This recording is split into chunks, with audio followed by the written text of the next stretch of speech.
Olá, gente querida. Graça e paz estejam sobre vocês. Ontem nós falávamos do desejo que Moisés tinha por ver a glória de Deus. Ele queria ter convicção, a certeza da presença de Deus com ele. Por isso, lhe pediu um sinal, uma prova da sua presença. As coisas de fato ficam mais fáceis quando nós somos convencidos por provas concretas, sinais claros. Mas se apenas nos movemos por sinais e provas, então já não precisamos da fé. A fé, ao contrário disso, nos impele à ação, independente daquilo que nós vemos. Ela age por meio de convicções e certezas interiores. Por não agir apenas e quando houverem provas e sinais concretos, ela consegue se mover em meio à desesperança, à dor e às dificuldades. Ela não desiste nunca, porque as suas certezas vão além das provas e dos sinais.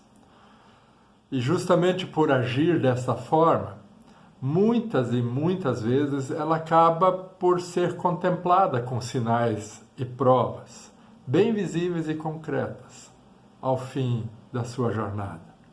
Foi o resultado, por exemplo, do difícil processo de reconciliação entre Jacó e Esaú, que é narrado nos capítulos quase finais de Gênesis.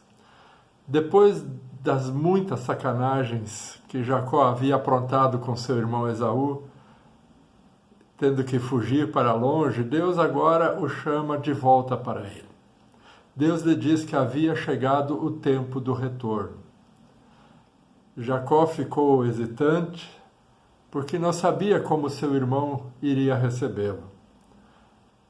Ele só consegue, na sua memória, lembrar do ódio mortal estampado no rosto do seu irmão Esaú, que queria matá-lo no dia em que ele fugiu da sua presença.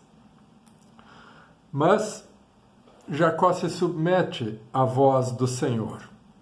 Ele é obediente e se põe a caminho de casa. Volta para a sua terra, para o seu lar. Ele não viu, não tinha provas, nem sinais concretos daquilo que aconteceria, de como Esaú receberia. Mas, por outro lado, ele conhecia ao Senhor e tinha a certeza de que Deus queria o melhor, tanto para ele quanto para o seu irmão. E no caminho, ele ainda dá umas esperneadas, tenta negociar com Deus, faz as suas habituais trapaças, mas esta caminhada é transformadora. Deus vai tocando o seu coração, ao ponto dele se render completamente. E depois de muita luta e resistência, Deus agora o abençoa.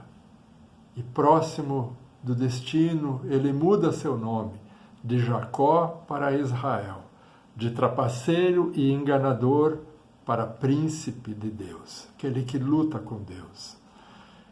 E este é o marco inicial da história de Israel. Para encurtar toda essa narrativa, seu reencontro com Esaú é profundamente emocionante. Ao chegar perto dele, o outrora arrogante Jacó se humilha e se prostra por 7 vezes, num sinal de pleno arrependimento, humildade e respeito. O abraço e o choro de reconciliação que se seguem são comoventes. Mas mais profundo do que tudo isso é a palavra que Jacó diz para seu irmão Esaú, que ele agora chama e trata de meu Senhor. Ele diz: ver o teu rosto foi como ver o semblante de Deus. Quando vi o teu rosto, foi como ver Deus sorrindo para mim. Ou seja, eu vi Deus estampado no teu rosto. Eu entendo ser este mais um dos profundos ensinamentos da Escritura para nós. E a senha do dia de hoje, de Lucas 18:13, fala nessa direção. Ela compara duas pessoas a caminho da oração. Um que acha que conhece a Deus, fala sobre Ele e age como um crente, mas de fato está muito longe de Deus em seu coração. Este vai ao lugar de oração junto com outro homem. Ao vê-lo, ele o despreza, ele o julga, se compara e, cheio de arrogância, diz para Deus: Bah, ainda bem que eu não sou tão ruim como aquele outro ali. Ainda bem que não sou que nem esse miserável. Eu faço por merecer tudo o que tenho e tudo o que eu sou. Na verdade, Jesus diz: este homem apenas falava consigo mesmo.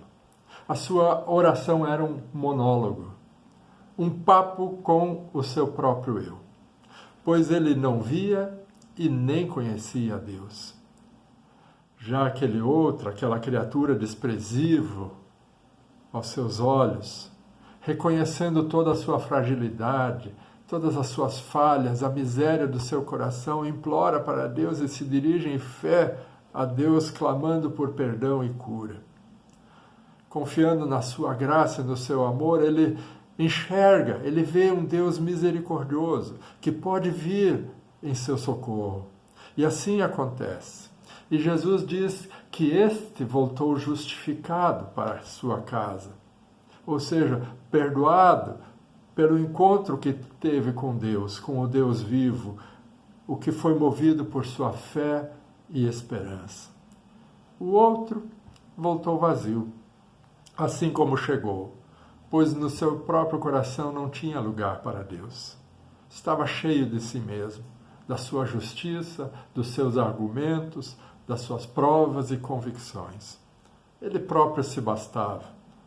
Deus para ele era apenas um acessório, um complemento religioso para o fazer parecer ainda melhor aos seus olhos diante dos olhos dos outros. Amados e amadas, por qual desses dois caminhos nós temos andado? Pelo caminho do ceticismo, que sempre busca por provas, pelo caminho da arrogância, que enaltece o seu próprio eu acima dos outros, que são tão desprezíveis, ou temos permitido que o Espírito de Deus nos leve pelos caminhos do quebrantamento, caminhos que nos levam à cura, à reconciliação e à paz, caminhos que nos permitem enxergar verdadeiramente a Deus como fruto dos passos de fé que nós damos. Quando andamos por este caminho, não precisamos de provas e sinais da presença de Deus. Nós o vemos em todo lugar, assim como Ele nos vê. De repente, até começamos a enxergar Deus no rosto do nosso irmão, como Jacó o viu olhando para o rosto de Esaú. Tenho certeza que se andarmos por estes caminhos, veremos mais e mais de Deus. E como diz Agar na senha do Antigo Testamento, de Gênesis 16:13, ela afirma: Tu és aquele que vê, e neste lugar olhei para quem me vê. Que também nós possamos vê-lo dessa forma e sermos vistos por Ele. Grande e forte abraço e até amanhã, se Deus assim o permitir.